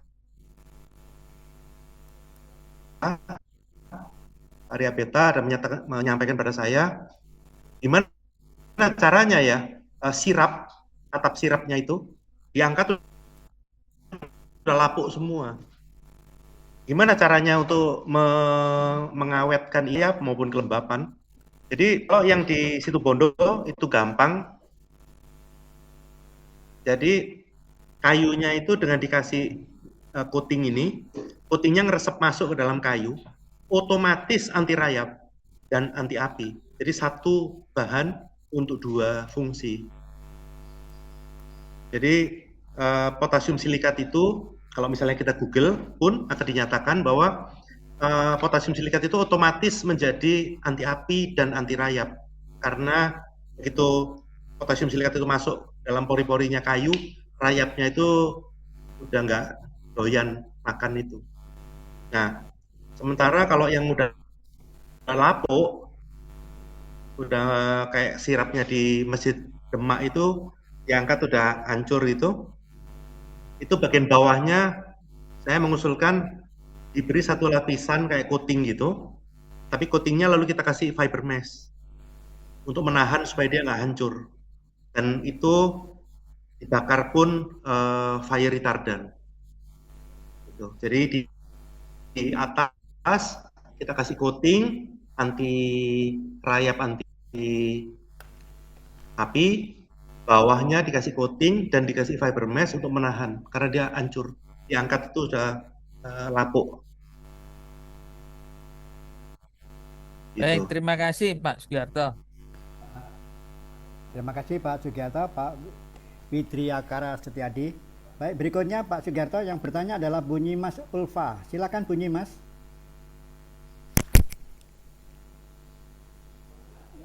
Bunyi Mas, silakan. Ya, halo, assalamualaikum Pak. Waalaikumsalam. Waalaikumsalam. Izin Pak, saya ini dari Dinas Kebudayaan Pak, dan ini sebenarnya hal baru bagi kami Pak. Karena setiap kami adanya pengecatan segala macam ya udah kami ngecat aja. Makanya saya perlu bertanya apakah setiap adanya pelaksanaan semacam pengecatan atau apapun itu bentuknya harus ada uji coba terlebih dahulu. Dan biasanya berdasarkan pengalaman Pak Sugiarto, langkah-langkah apa yang harus diambil oleh instansi terkait, misalnya dalam hal ini kami Dinas Kebudayaan sebelum melakukan ya semacam pengecatan atau plester. Misal contoh nih Pak, museum kami kan terdiri dari bangunan batu dan juga ada kayu gitu. Nah, jadi berapa lama harus melakukan kajian uji coba sebelum pelaksanaannya? Mungkin bisa di-share Pak pengalamannya. Terima kasih. Ya, jadi yang sayang itu atau sebenarnya pengalaman kita di Benteng Van den Bosch Ngawi. Jadi pada waktu itu terjadi pemugarannya dilakukan waktu COVID, sehingga dan waktu itu juga masih baru ya. Kami pun juga tahunya juga kemudian setelah proyeknya sedang berjalan gitu. Lalu di proyek tersebut menggunakan berbagai material dan menentukan sendiri, jadi seperti di Ambarawa tadi. Kalau Ambarawa kan karena budget, jadi dia terpaksa memutuskan hanya 70 cm. Kalau di Balai Kota itu diputuskan 2 meter dengan setengah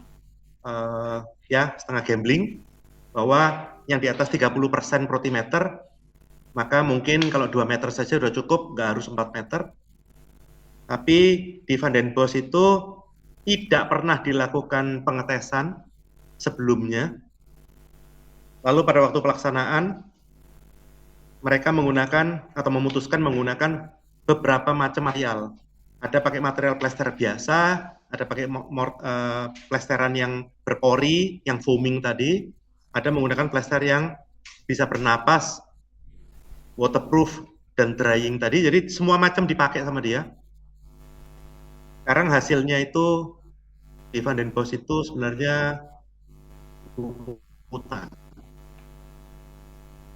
Nah, jadi kalau menurut pengalaman saya, kita cari di puncak musim hujan yang paling basah. Maka dindingnya itu kita buka sedikit, catnya atau plester dan acinya itu dibuka sedikit. Lalu kita masukkan protimeter tadi. Protimeter itu bentuknya seperti jarum saja, ditusukkan ke dinding, kita bisa ngukur berapa kelembapannya. Kalau memang kelembapannya itu tidak parah, maka kita akan merekomendasikan penanganan seperti ini. Tapi kalau dia udah parah sampai 90% kayak di Ambarawa gitu atau di Museum Bahari, pengecatannya itu sebenarnya sia-sia karena umurnya nggak akan panjang. Makanya di Balai Kota tadi kan tiap tahun cat ulang gitu. Apakah laksananya itu akhirnya mengupas cat lama dan dicat ulang atau kalau langsung ditimpa?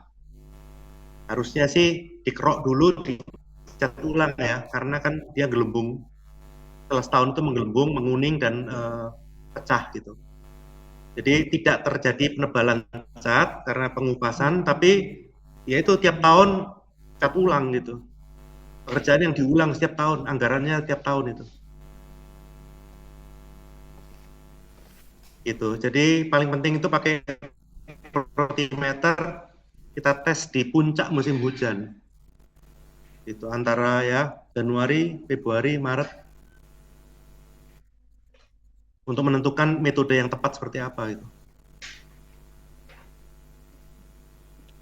Baik Pak, terima kasih. Berarti intinya dari kami misalnya mau melakukan pekerjaan uji coba terlebih dahulu ya Pak ya? Pengetesan itu, Oh, karena kalau misalnya Ibu langsung, catnya dikerok aja langsung dicat gitu.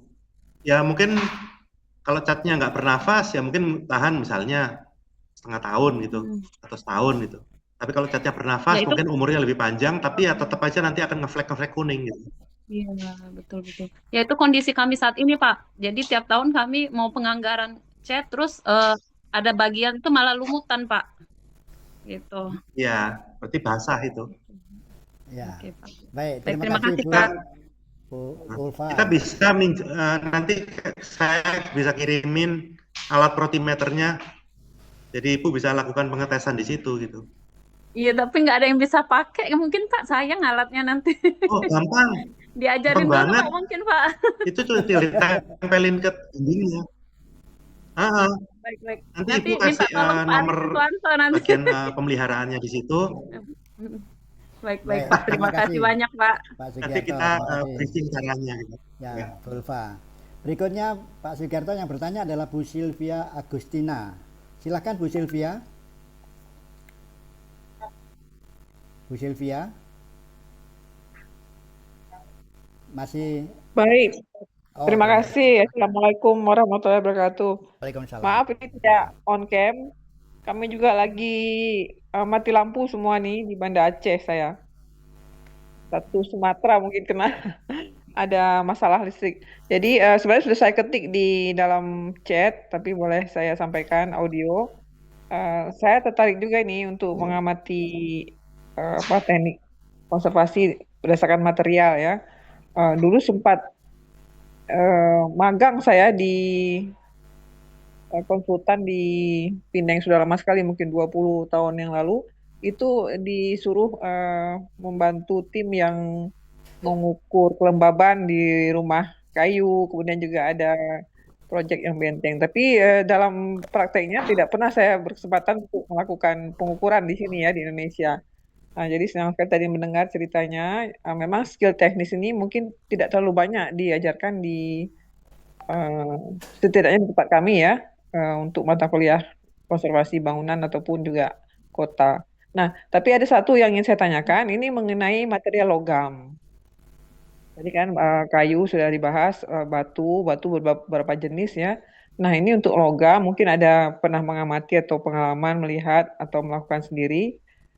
Ini ada satu struktur di Banda Aceh, itu dia bagian dari pusaka tsunami, benda-benda yang bermakna penting karena kejadian tsunami 2004. Itu kapal sebenarnya ya, kapal apung yang dulu difungsikan sebagai pembangkit listrik, kemudian dibawa tsunami ke tengah kota. Nah, itu dari metal, dari logam. Nah, saya nggak tahu nih ada strategi bagaimana selama ini dirawatnya ya. Saya lihat sudah berkarat gitu ya. Sekarang digunakan sebagai museum. Nah, mungkin ada saran-saran apa yang harus diperhatikan apa yang harus dijaga ya untuk mempertahankan agar lebih tahan lama. Begitu saja dari saya. Terima kasih. Assalamualaikum warahmatullahi wabarakatuh. Waalaikumsalam warahmatullahi wabarakatuh. Silakan Pak Sugiarto. Ya, kalau dari metal kan tentu karat ya, apalagi kalau itu di Aceh, mestinya dekat laut ya, mesti korosi ya. Nah, kalau kapal kan sebenarnya udah banyak treatment anti korosi ya, banyak berbagai macam lah teknologi untuk bikin metalnya itu anti karat gitu. Kalau hari ini banyak sekali lah aditif maupun coating yang membuat dia itu anti karat. Kalau zaman dulu Jadi anti karat semua saja. pakai Ini zinc kapalnya oxide ya. sudah di Kalau hari ini tengah. darat di kota gitu ya. Jadi tadinya di laut, kemudian sudah dibawa gelombang itu ke tengah kota lah begitu. Darat. Ya. Ya anti karat sih paling penting.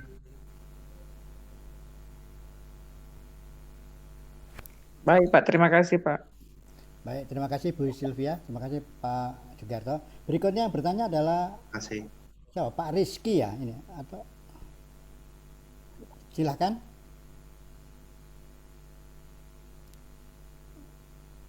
Pak Rizky atau saya bacakan atau Pak sendiri? Baik, ini pertanyaannya Pak Sugiarto. Izin bertanya, untuk bangunan atau struktur berbahan batu putih atau kapur, bagaimana penanganannya? Contoh seperti kolam Taman Sari dan bangunan-bangunan di lingkungan Keraton Madura yang materialnya berbahan batu putih. Silakan Pak. Kalau yang batu putih di Taman Sari itu maksudnya di Jogja ya? Taman Sari itu kolam Itu Pak. Taman Sari Kolam. Jogja bukan Pak? Bukan, yang di Sumeneb, Madura. Tapi juga sebagai kolam Sumeneb. pemandian. Oh, Keraton, di Keraton. oke. Mirip kayak Taman Sari Jogja gitu Ya, lah ya. kira-kira iya. Di Keraton gitu ya. Ya. Batu putih. Memang treatment, jadi kayak misalnya anti lumut ya maksudnya. Saya kurang Jadi, tahu juga Pak ini gini. maksudnya apa. Anti lumut itu jenisnya banyak Pak. Ada anti lumut. Oke. Kalau kayak di Jogja itu yang terjadi itu semua lumutan di Taman Sari, tempat pemandian ratu itu lumutnya luar biasa. Nah, itu treatmentnya harus pakai coating yang sesuai karena coating itu banyak macam. Jadi ada semua ngomong hidrofobik anti lumut segala. Tapi untuk material yang berbeda itu coating yang efektif juga berbeda jenisnya. Kayak misalnya ada anti lumut, anti air itu yang khusus untuk bahan selulus. Jadi selulus itu untuk serat kayu, misalnya kertas atau tekstil. Nah, itu ada satu coating yang khusus untuk itu. Lalu untuk batu tadi, dia juga ada coating yang khusus untuk batu. Nah, terus ada lagi batu putih tadi itu, dia terletak di pemandian tadi, asap kendaraannya banyak nggak? Karena untuk anti lumut, nggak hanya anti lumut, tapi juga ada kotoran, karena kan polusi, kalau di Madura mungkin nggak terlalu ya, tapi kalau di Jakarta ini kan polusinya sangat kuat, itu batu putihnya akan jadi kusam semua. Jadi yang diperlukan nggak cuma anti lumut, yang disebut tadi hidrofobik. Jadi hydro itu air, fobik itu kan takut, jadi menolak air, jadi hidrofob. Tapi harus tambah lagi satu, namanya oleofob. Oleo itu minyak. Jadi kalau misalnya polusinya tinggi, batu putih tadi jadi kusam semua, jadi ke abu-abu nanti. Walaupun mungkin lumutnya nggak tumbuh, tapi warnanya langsung berubah jadi abu-abu. Itu jadi coatingnya itu banyak macam, coating kayu atau selulus, ada yang mineral, ada yang untuk batu tertentu, ada yang untuk termasuk oleofobnya itu. Biasanya kalau saya ada yang tanya itu, saya akan memberi beberapa macam untuk diteskan di batu itu langsung. Itu karena coating-coating ini selain fungsinya berbeda, efek warnanya kepada batu itu juga berbeda-beda. Ada yang water based, ada yang solvent based, ada yang alcohol based. Banyak sekali jenisnya. Jadi biasanya selalu saya bikin trial dulu. Saya kasih beberapa contoh untuk di trial. Gitu. Itu Baik, di terima kasih Pak Monas, Pak. Sugiarto. Itu penelitian kami yang terbaru bersama Ini, Pak. PKCB. Ini Pak Rizky coba. Gitu. Nggih, maaf Pak, saya Ibu Pak. Oh Ibu, sorry maaf.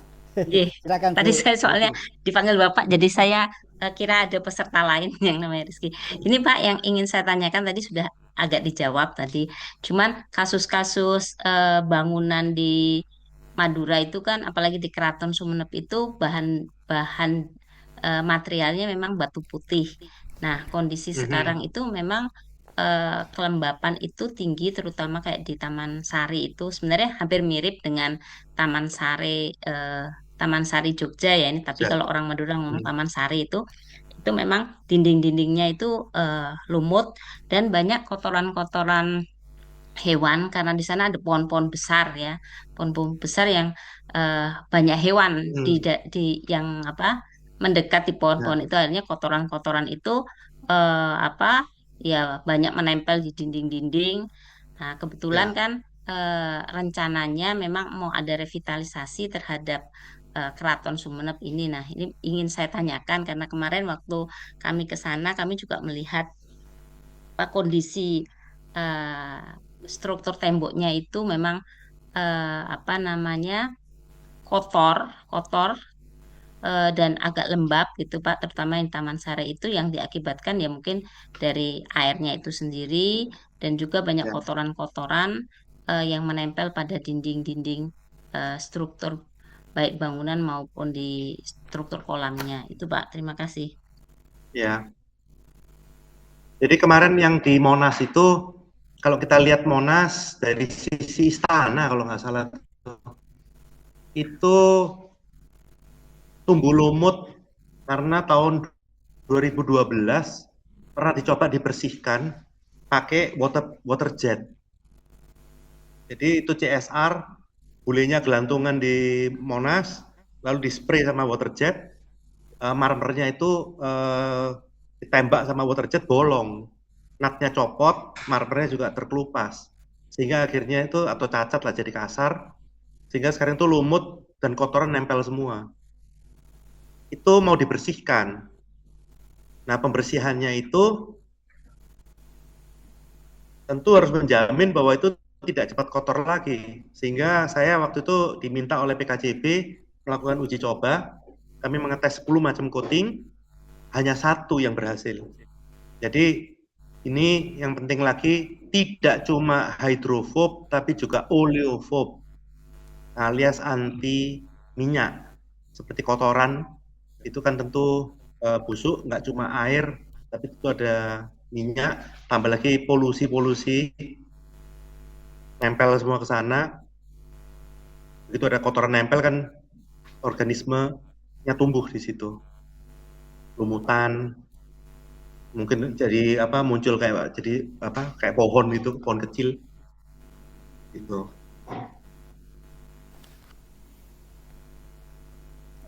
Baik, terima kasih Pak Sugiarto, terima kasih Bu Rizky.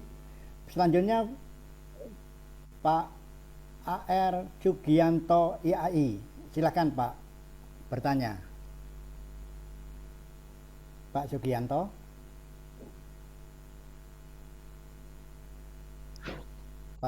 Pak Sugianto masih bersama kami? Baik, saya aja Pak, bacakan saja. Izin Pak, tadi treatment untuk kayu lapuk seperti apa ya Pak? Tadi sinyal jelek, jadi kurang jelas. Silakan diulang sedikit Pak. Ya, jadi yang atap sirap yang di Masjid Demak itu cukup besar dia, mungkin berapa? 40 cm ya. Lebarnya 40 cm, panjang mungkin 60 cm gitu. Tapi kalau diangkat itu dia udah hancur lapuk. Jadi waktu itu Pak Arya sebagai perencananya untuk Masjid Demak, dia tanya, diapain ini? Karena kalau diangkat udah patah hancur begini. Jadi saya waktu itu bikin percobaan dengan Pak Arya, di baliknya dengan dikasih fiber mesh menjadi perkuatan supaya kalaupun dia lapuk dia nggak hancur gitu. Nah untuk bagian atasnya saya kasih coating yang tadi anti lumut dan bukan anti lumut, anti rayap dan anti api itu. Dan yang di bawah yang perkuatan tadi itu kita coba juga bakar, dia harus fire retardant, jadi tidak menyebarkan api.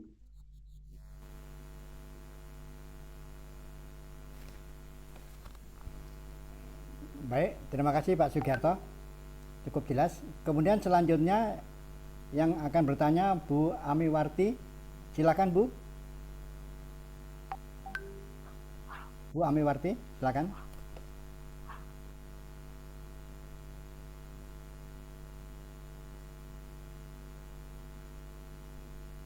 Silakan Bu.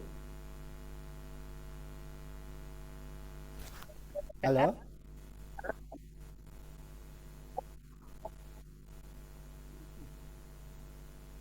Halo, Bu Ami, silakan. Iya, Silakan bertanya. apakah suara saya terdengar, Pak? Terdengar, sudah. Ya, terdengar. Jadi gini, Pak. Eh, sebenarnya ini nyambung dari pertanyaannya Mbak Ulfa tadi ya. Tindakan itu bagaimana kalau spesifik ke ornamen yang berukiran parado emas, Pak? Karena kebenaran saya di Palembang ini rumah-rumah cagar budayanya banyak dihiasi dengan parado emas yang memang sampai sekarang ini cahayanya itu memang mengkilat Pak, tetapi pada dasarnya itu sudah terlihat kotor. Nah, apakah untuk tindakan preventif ataupun korektif di bagian-bagian yang memang tidak besar banyak, misalnya pada ukiran pintu ataupun apa itu harus ngetes dulu Pak, harus ada pengetesan dulu. Dan bagaimana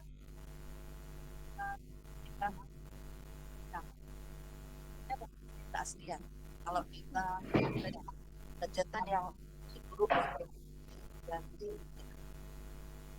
dari bagaimana Suaranya kurang jelas Bu Ami. sinyal Pak ya? Ya, itu kedengaran. Ya. Tadi kurang Bagaimana jelas. dengan pertimbangan yang penting dari sisi keaslian? Terima kasih.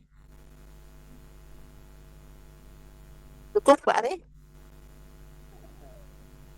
Sudah bisa didengar Pak Sugiarto? Sudah jelas? Iya, saya belum pernah menangani yang parado emas sih. Itu dari bahan apa ya? Jadi parado emas itu Pak, ukiran di rumah Cina masa lalu, ukirannya itu cat yang bercampur dengan emas. Jadi mengkilat gitu, kelihatan emasnya. Nah, mereka itu tidak berani mengecat lagi, tapi hanya mengelap saja gitu. Itu yang parado emas itu. Dan sekarang jadi kusam gitu.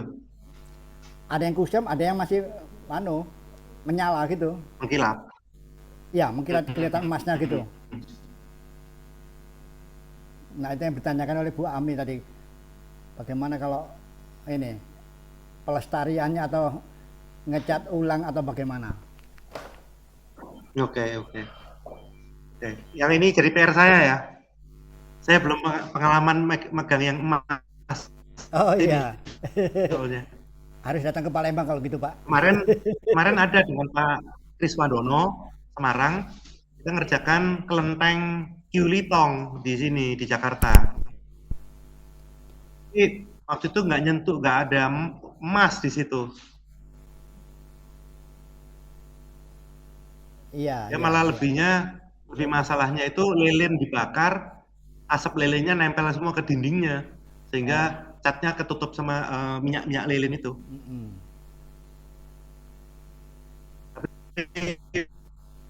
Belum pernah ketemu yang emas tadi ini. Iya, iya. Memang di sini tuh Pak banyak rumah limas dan Jadi PR, Pak. ya, pakai cat parado emas memang. Ya. Oke, kalau begitu Bu Ame ya. Oke. Cukup ya Pak Sugiarto. Ya. Terima kasih Bu Ame, mungkin Ya, ini cukup, Pak. ya belum ada pengalaman, harus ke Palembang memang Pak Sugiarto ini. Ya, enggak apa-apa Pak Sugiarto, terima kasih.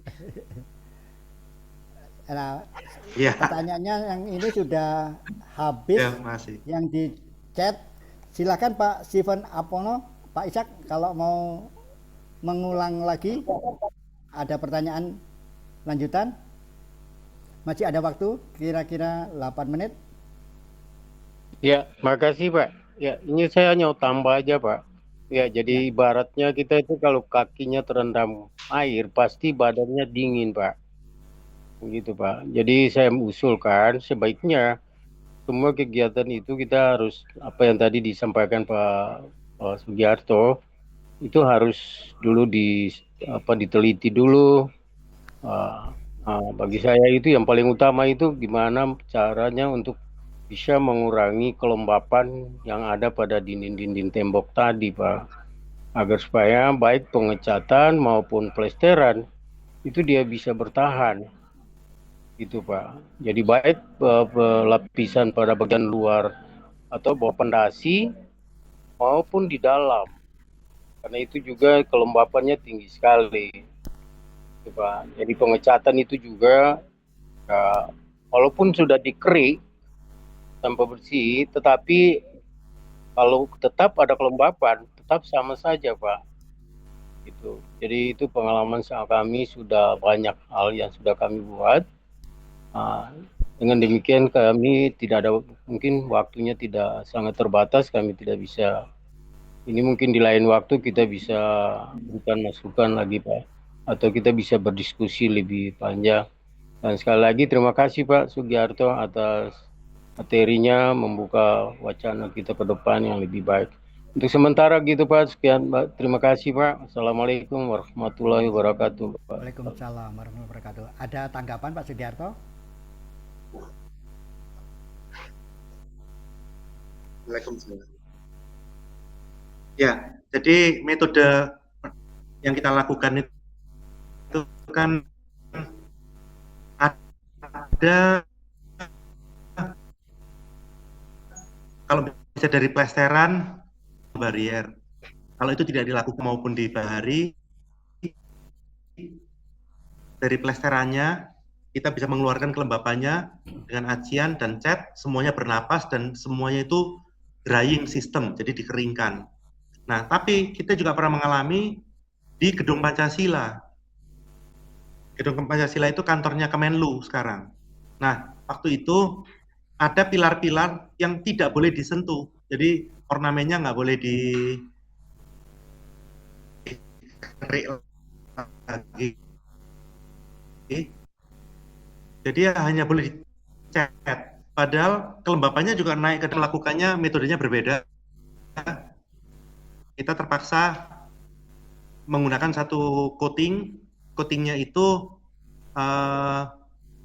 bisa menahan kelembapannya supaya tidak terlalu cepat kelembapannya itu keluar, sehingga menekan catnya, sehingga catnya itu jadi kuning.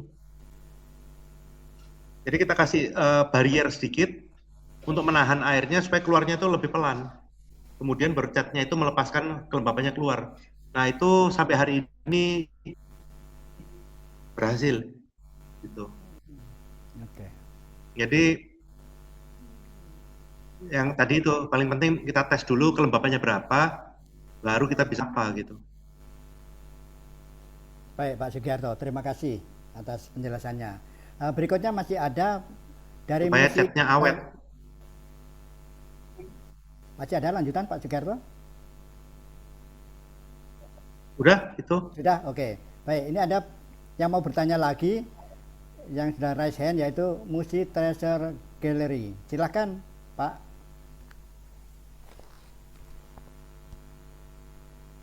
Silakan, Musi Treasure Gallery.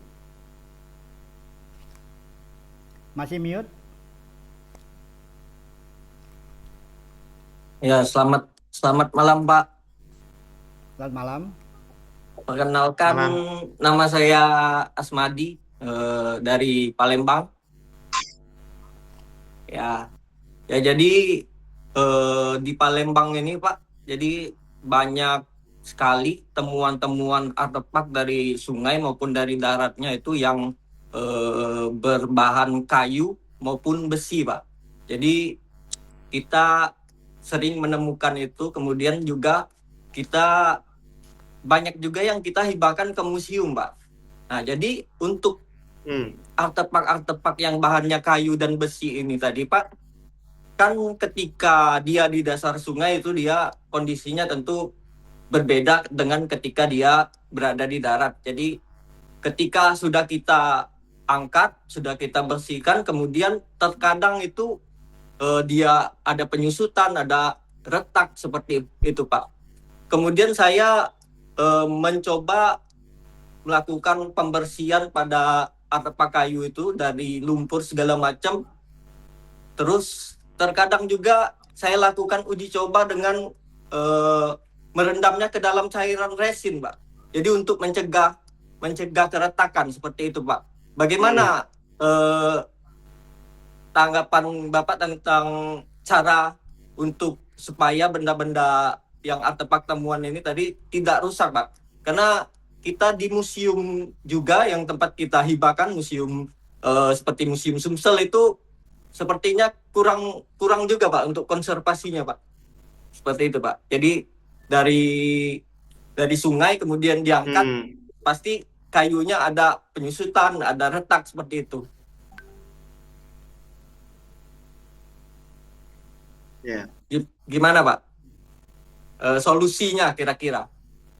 Kalau pakai kalau pakai resin itu dia kan memang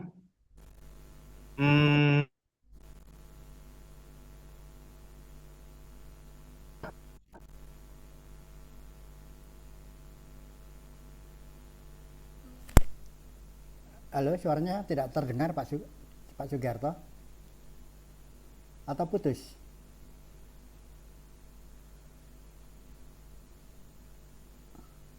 sifatnya kan getas. Cok, bukan pakai resin materialnya. Bapak dengar?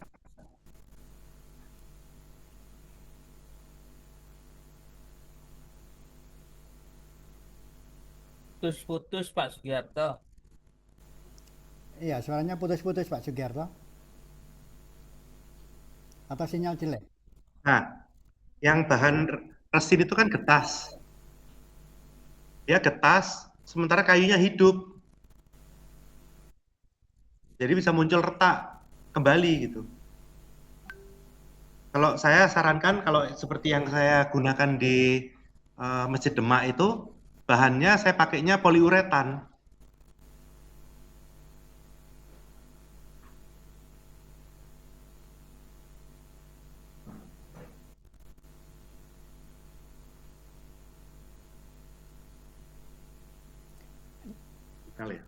Jadi seluruh ini Pak, artefak kayu itu dilapisi dengan poliuretan.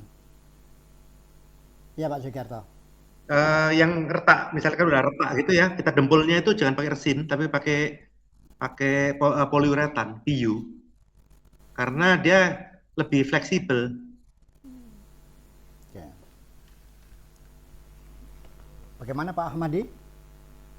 Iya, Pak. Jadi mungkin eh kalau kapan-kapan bisa ke Palembang, Pak. Jadi bisa sharing-sharing karena di museum kita banyak yang kurang terawat untuk yang atap kayunya. Jadi banyak yang pecah, banyak yang keriput kayunya dari sungai diangkat seperti itu, Pak.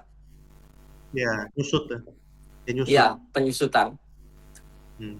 Ya mungkin itu saja, Pak. Terima kasih, Pak, Baik, untuk terima sarannya. kasih Pak Ahmadi, Pak Sugiarto atas penjelasannya yang panjang lebar dan membuat wawasan kita menjadi terbuka bahwa ada bidang yang sangat menarik dan langsung terkait dengan material. Dan memang kekayaan cagar budaya kita itu sangat luas sehingga Pak Sugiarto pun belum ada yang belum dipelajarinya. Jadi memang harus terus belajar ini Pak Sugiarto ini. Memang cagar budaya di Indonesia itu sangat banyak sekali dan materialnya maupun lokasinya yang beragam. Ya. Betul. Jadi itu hal yang sangat menarik Pak Sugiarto. Mungkin Benar. ada yang mau disampaikan sebagai akhir dari pertemuan kita? Ya, ada mungkin dari para konservator ya, kan sukanya pakai itu Pak, paraloid ya, yang akrilik untuk treatment metal.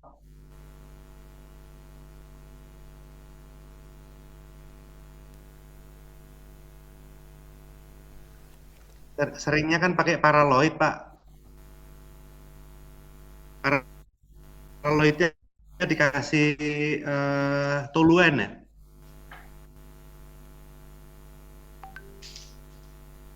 Bapak dengar? Putus-putus suaranya Pak Sugiarto. Oh, jadi konservator kan suka pakai itu Pak, paraloid yang dikasih toluen. Konservator di museum. Nah, mestinya hari ini, iya, itu konservator itu alat barang-barang metal itu sering di-coating pakai paraloid yang dilarutkan dengan toluen, menyebabkan kanker. Mestinya yang lebih modern itu pakainya silane. Itu saya melihat, saya temui di sini masih pakainya toluen ya.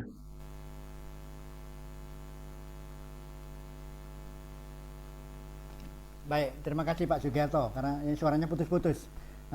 Saya pikir cukup ya Pak Sugiarto ya, Bapak, Ibu-ibu sekalian. Baik. Cukup untuk diskusi kita bulan ini. Terima kasih atas kehadirannya. Saya kembalikan lagi ke Bu Cindy. Bu Cindy, silakan. Ya, terima kasih Pak Ari, terima kasih Pak Sugiarto untuk sharing pengalaman dan juga metode tekniknya.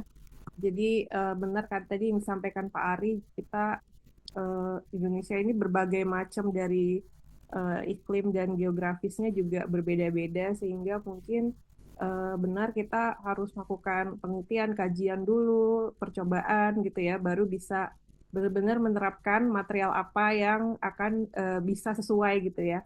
Nah, jadi ini kita bisa banyak mendengar dari Pak Sugiarto saja udah cukup dengan tadi banyak studi kasus ya yang sudah di-share, itu juga jadi dasar kita untuk melanjutkan. Pak Sugiarto juga mungkin ini bisa untuk lebih banyak lagi menangani kasus-kasus yang berbeda ya, yang sehingga nanti bisa saling sharing dan juga Bapak Ibu yang lain mungkin bisa memulai juga nih di daerahnya masing-masing ya, dari tim-tim tenaga ahli pelestari, terus juga ahli konservasi, bekerja sama semua dengan para arkeolog dan lain-lainnya.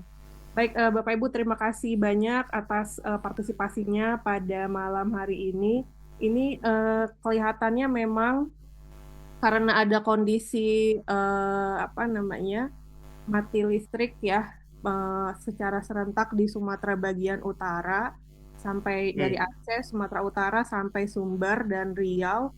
Biasanya teman-teman yang dari daerah tersebut juga banyak meramaikan, tapi ini pada nggak hadir semua. Jadi mungkin memang kita akan coba lagi mungkin di lain waktu ya Pak Sugiarto, Pak Ari untuk bisa berdiskusi. Semoga Baik. ilmunya bermanfaat bagi Bapak Ibu semuanya. Sebelum kita akhiri, mungkin bisa yang mau on cam, kita bisa buat dokumentasi.